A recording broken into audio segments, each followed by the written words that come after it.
Yay Networks. 13 has been my lucky number for a while. Like, it's always a sign of good things to come for me.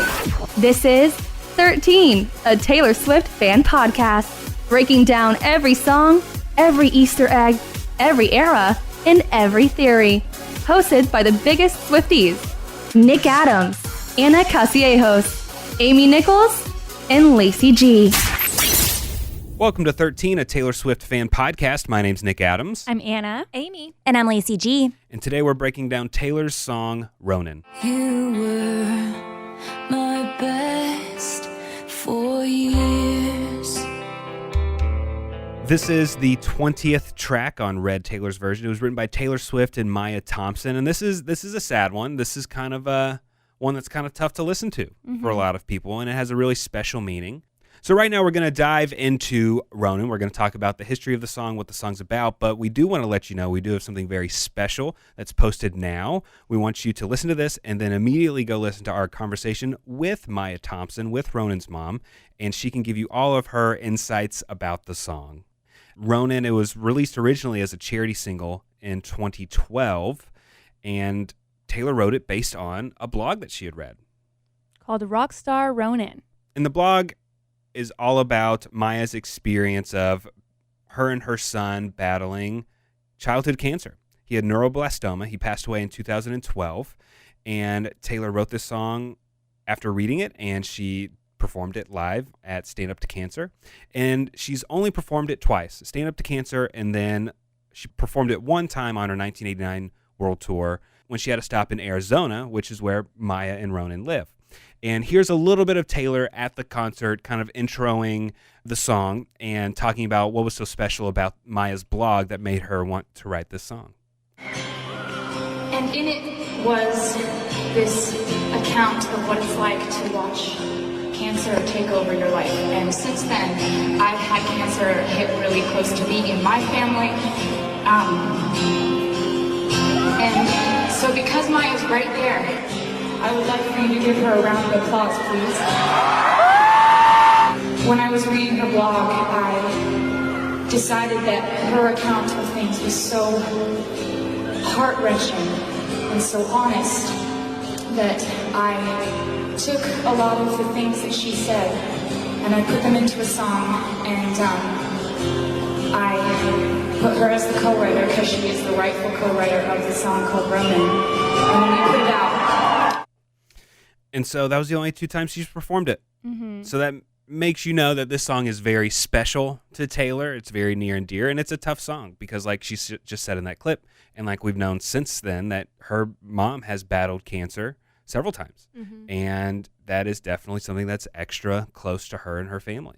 And Maya was surprised, too, because she didn't know that Taylor was reading the blog or keeping up with anything. So whenever she reached out to her and gave her a big hug and said, "I'm sorry about everything that you've been going through." And Maya said that she had the most heartfelt words and just told me the love story between Ronan and I had changed her life and impacted her in a way she'll never look at anything the same again.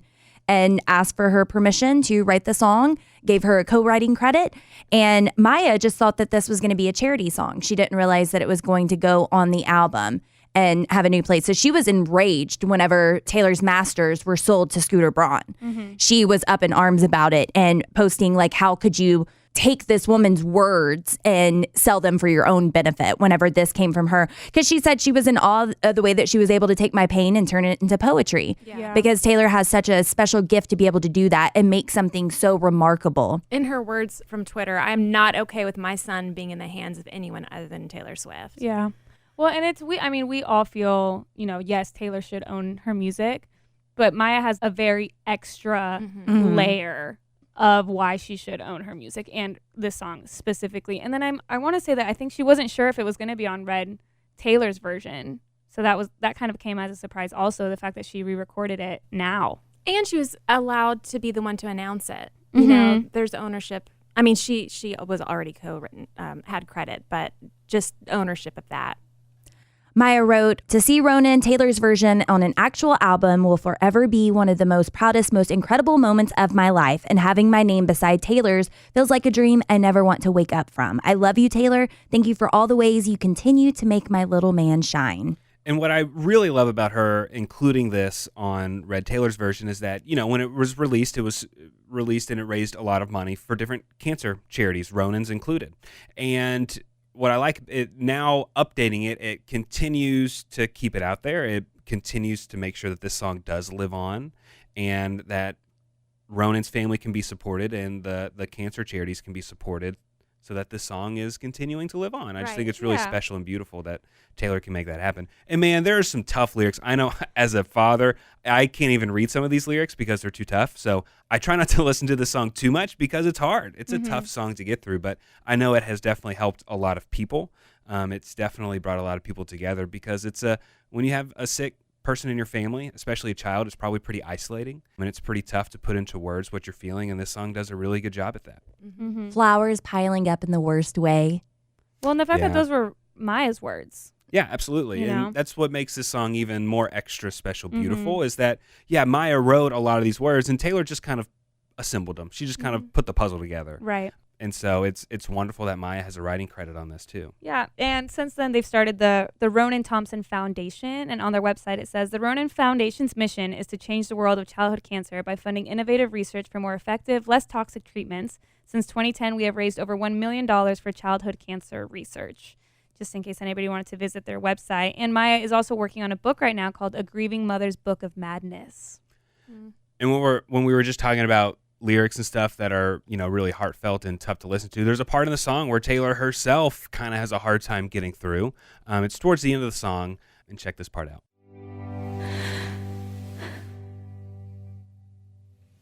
Come on, baby, with me. Isn't that tough to even listen to? Yeah. Incredibly. But like you were saying, Ronan and Ronan's mom, Maya, and their family, they love this song. This song talks about their little boy, even though it was really tough, it's a way for him to be remembered. And the lyric video for the Taylor's version of this is so amazing. It's full of home videos and pictures of Ronan, actual real Ronan. And it's just wonderful. It's beautiful. I don't know if anybody has the physical copy of Red Taylor's version. I do. And in disc 1, it's all of just the regular release. And then disc 2 starts with The Moment I Knew and has all the vault tracks and everything. And Ronan just happens to be track 5.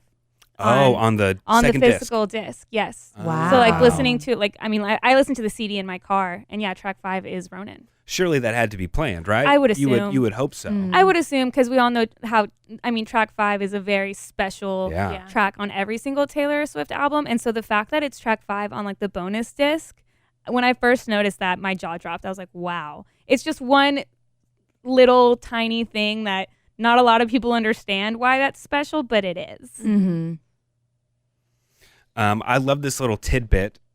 Ronan was downloaded 220,000 times its first week. It debuted at number 2 on the digital song sales chart, and the song was blocked only by Taylor's own song from getting to number 1. We Are Never Ever Getting Back Together was the top spot. So her top 2 songs were those two. Yeah. On the charts, the top 2 songs were Taylor. And that's really great that Ronan made it that high up on the charts. It's awesome. Mm-hmm.